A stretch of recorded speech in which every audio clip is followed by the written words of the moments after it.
छोटं परंतु सुंदर नाट्य प्रस्तुत करण्याचा एक प्रयत्न करणार आहोत. तर चला मग बघूया. जरा इधर तो, जरा इधर तो, जरा इधर तो, जरा इधर तो. दूसरे व्यक्ति जीवन आया सबके लिए गाड़ी लाया. दूसरे व्यक्ति जीवन आया सबके लिए गाड़ी लाया. दूसरे व्यक्ति जीवन आया सबके लिए गाड़ी लाया. दूसरे व्यक्ति जीवन आया सबके लिए गाड़ी लाया. आओ जरा इधर तो, जरा इधर तो, जरा इधर तो, जरा इधर तो. ना इसी को ना उसी को, ना इसी को ना उसी को, सब लोग आओ आओ आओ. नाटक देखो, नाटक देखो, नाटक देखो, नाटक देखो.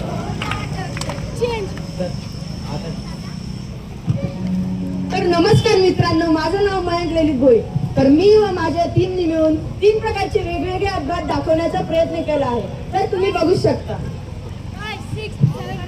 ए भाई जरा देख के चलो, ना आगे भी ना पीछे भी ना ऊपर भी ना नीचे भी. ए भाई जरा देख के चलो, ना आगे भी ना पीछे भी ना ऊपर भी ना नीचे भी. ए भाई मित्रांनो, तुम्ही बघू शकता लोकांच्या बेजबाबदारपणामुळे इथे कितीतरी अपघात घडले. पहिल्यांदा एक गोड गरीब निष्पाप म्हातारा बाबांचा अपघात घडला.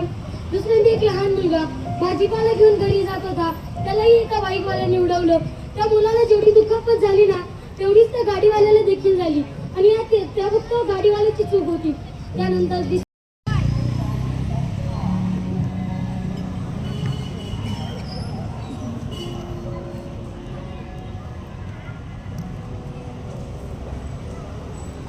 बाबा ऐका ना, माझ्या मित्राचा आज वाढदिवस आहे, मला सोन्याला बोलवलेला आहे. गाडीची चावी द्या ना. अहो ऐका, याला अजिबात गाडीची चावी द्यायची नाही.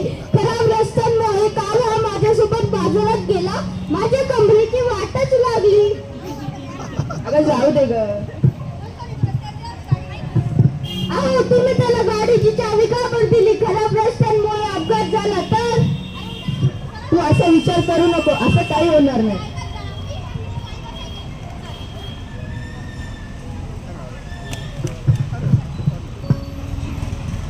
मित्रांनो, तुम्ही बघू शकता इथे 2 लहान मुलांच्या मुलांचा आज किती मोठा अपघात घडला आहे.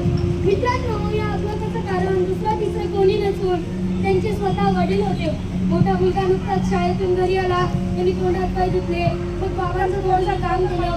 मग नंतर बाबांना विचारलं, बाबा आज माझ्या मित्राचा वाढदिवस आहे, मला आणि सोन्याला आमंत्रण दिलं आहे, मला गाडीची चावी देता का? सोन्या म्हणजे त्याचा लहान भाऊ. मग बाबा हो म्हणाले, पण आईचा साथ नकार होता. आई म्हणाली, आपले पोरं अल्पवयीन आहे, त्यांचा अपघात घडला तर? बाबा म्हणाले, अगं काही नाही होत ग, हेच वय असतं मुलांचं, मजा करायचं, मस्ती करायचं, आनंद साजरा करण्याचं. जाऊ दे, काही नाही होत. आता आई काही बोलू शकत नव्हती. आई हो म्हणाली. मग आता आम्हाला आपल्या कोणालाही पहिल्यांदा हातात गाडी भेटल्यावर आनंद तर होतोच ना. तोच आनंद त्या मोठ्या मुलालाही झाला. उत्सुकता पोटे त्याने गाडीचा वेग वाढवला आणि खड्ड्यात जाऊन गाडी इतकी जोरात आदळली की दोन्ही मुलांचा जागेवर मृत्यू उडवलं. तो आणि तुम्ही मित्रांनो बघितलं की त्या गाडीवाल्याने त्याला उडवलं तर तो थेट पळून गेला. त्याला लाज नाही वाटली की आपण एका मुख्य निष्पाप प्राण्याला मारून उडवून आपण थेट पळून जातो. बिचारा तो माणूस फोनवर बोलत होता. तो त्याचा फोन सोडून त्या कुत्र्याकडे बघायला आला. तुम्ही यावर अंदाजा लावू शकता की आपल्या जगात आता केवढी माणुसकी शिल्लक आहे. मित्रांनो, तुमच्याही डोळ्यासमोर कधीतरी अपघात घडत असतील, मग तुम्ही हेल्पलाईन नंबरवर फोन लावू शकतात किंवा जर खूपच काही गांभीर्य असेल तर तुम्ही ॲम्ब्युलन्सलाही फोन लावू शकतात. धन्यवाद.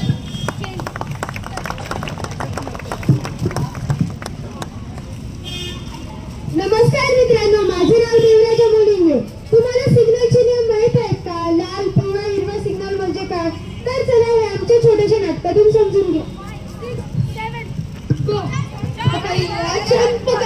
बात हमारी सुन लो भैया, जीवन अपना तुमको बचाना, सीख समझ के गाड़ी चलाना, ट्रैफिक रूल जरूर अपनाना, इसको कभी तुम भूल न जाना। ट्रैफिक का ये पहला रूल, इसको बना लो अपना असूल। रेड रुको, येलो देखो, ग्रीन चलो।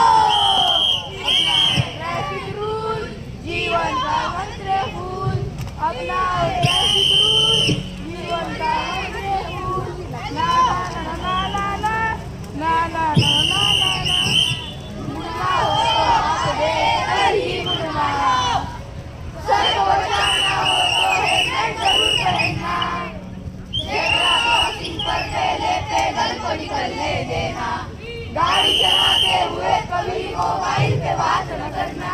ये छोटे छोटे रूल, इनको ना जाना भूल, ये छोटे छोटे रूल, इनको ना जाना भूल। गाणी झालेली एक परिजाणी, लेले पाणी,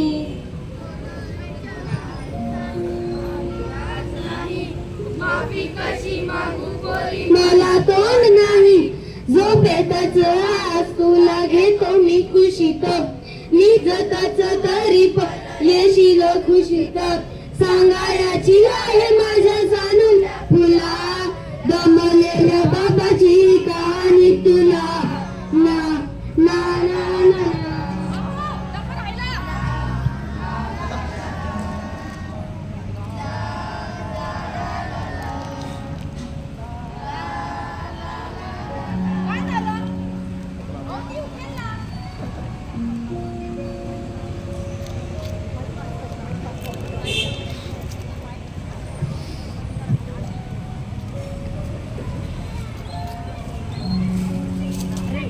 मी नंतर फोन करतो.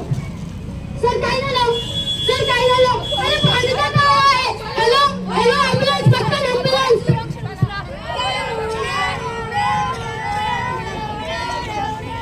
त्यांना उचला पटकन, इमर्जन्सी प्लीज प्लीज. बॅग काढून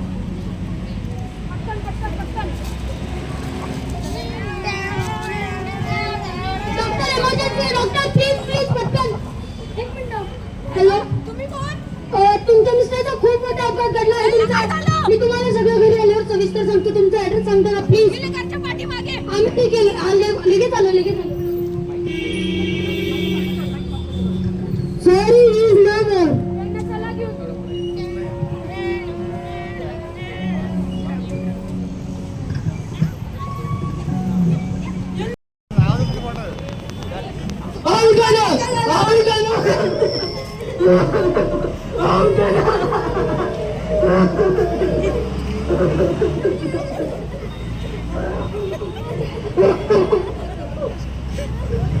मित्रांनो, तुम्ही बघू शकता एक छोटं सुखी पण आनंदी कुटुंब राहत होतं आणि त्यावर इतका मोठा दुःखाचा डोंगर कोसळला तर ते कुटुंब उद्ध्वस्त झालं. झालं काय, बाबांना ऑफिसला जायला उशीर झाला. बाबांनी आपलं काम पटापटा आवरलं. नुकतेच दरवाजावर पोहोचले की त्यांना आठवलं, अरे मी आज माझ्या मुलीला नाही भेटलो. मग ते मुलीच्या बेडजवळ गेले आणि नेमकं हेल्मेट तिथेच विसरले. मग त्या हेल्मेट तिथे विसरले. ऑफिसला जायला लेट झाला आहे. गाडीवर बसले, गाडीचा वेग वाढवला. समोरून एक गाडी आली आणि इतकी जोरात धडक दिली का त्या माणसाचा जागेवर मृत्यू झाला. मित्रांनो, आता ती पोरगी काय विचार करत असेल की आता माझा अभ्यास कोण घेणार, आता माझे लाड कोण पुरवणार. मित्रांनो, आपल्याला असं वाटतं ना की असं संकट कोणाच्याच कुटुंबावर नको यायला. जर ते आपल्याही कुटुंबावर नको येऊन द्यायला असेल तर कधीच हेल्मेट विसरू नका. तुम्ही मला सांगा, जर त्या माणसाने हेल्मेट घातलं असतं तर कदाचित त्याचा जीव वाचला असता. तुम्ही सांगा, तो हेल्मेट विसरला पण त्यांची ऑफिसची बॅग नाही विसरला. म्हणजे त्यांना त्यांच्या जीवापेक्षा त्यांना त्यांचं काम जास्त महत्वाचं वाटतं. आता इथे जे पण लोक ऑफिसला जातात ते कधी आपला मोबाईल विसरतात का? तर नाही. पण बऱ्याचदा लोक हेल्मेट विसरतात. म्हणजे त्यांना आपल्या जीवापेक्षा आता त्यांचा मोबाईल जास्त महत्वाचा झाला आहे. तरी चूक कधीच कोणी करू नका. एक वेळ मोबाईल विसरला तरी चालेल पण कधीच हेल्मेट विसरू नका. धन्यवाद. आयुष्यभर त्यांच्या वडिलांना हे आज आपल्या छातीवर घेऊन जगायला लागेल की माझ्यामुळे आज माझे मुलं माझ्या सोबत नाही, माझ्यामुळे आज माझे मुलं माझ्या सोबत नाही, माझ्यामुळे आज माझे मुलं या जगात नाही, माझ्यामुळे आज माझे मुलं या जगात नाही. मित्रांनो, जर तुम्ही अशी चूक करता करत असाल तर ती बंद करा. आपल्या अल्पवयीन मुलांना प्रेमासाठी मायेपोटी तुम्ही गाडीची चावी हातात देत असाल तर ते बंद करा. तुम्ही आज गाडीची चावी हातात देताय पण उद्या प्रेम करायला माया करायला तुमच्यासोबत तुमची मुलंच राहणार नाही. धन्यवाद.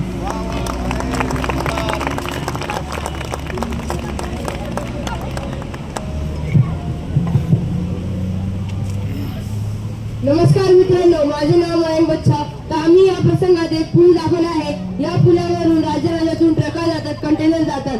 त्यांच्या सामानांची डिलिव्हरी लवकर पोहोचण्याकरता ते रात्री ओव्हर टाइम करतात व त्या ओव्हर टाइम मुळे त्यांचा मोठा अपघात घडतो. तर चला पाहूया.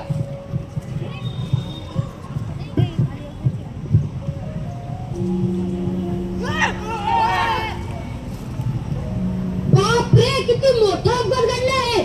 मित्रांनो, तुम्हाला या अपघाताचं कारण माहिती आहे का? दुसरं तिसरं कोणी नसून तो स्वतः ट्रक ड्रायव्हरच होता, ज्याची ट्रक पुलाच्या त्या बाजूला पडली. झालं काय, त्या ट्रक ड्रायव्हरची पुरेशी झोप नव्हती झाली. त्याला आपली डिलिव्हरी टाइमवर द्यायची होती. त्याला डुलक्या लागत होत्या, तरीही तो रात्रीची गाडी चालवत होता आणि आज त्याचा इतका मोठा अपघात घडला. जर तुम्ही अशी चूक करत असाल तर ती बंद करा. जर तुम्ही रात्रीचा प्रवास करत असाल, तुम्हाला झोप आलेली असेल तर कुठेतरी थांबा, मुक्काम करा, विश्रांती करा. पण कधी झोप आलेली असताना गाडी चालवू नका. तुम्ही आज रात्रीचा प्रवास तर करशाल पण तुम्ही उद्याचा सूर्य नाही बघू शकणार. म्हणून तुम्हाला तमाम जनतेला एक कळकळीची विनंती करतो का कधी झोप लागलेली असताना गाडी चालवू नका. धन्यवाद. मितेश पवार. या सीनमध्ये आम्ही दाखवण्याचा प्रयत्न केला आहे की 4 मित्र खूप चिकार दारू पिता व त्यांचा खूप मोठा अपघात होतो. तर चला बघूया अपघात कसा होतो.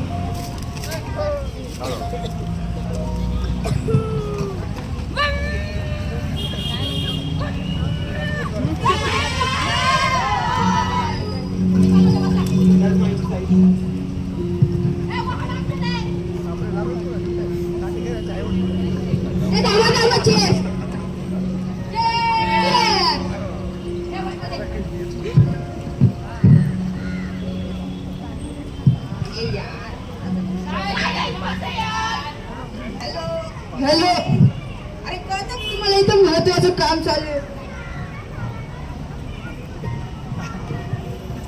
अरे चला लवकर, 12 वाजले.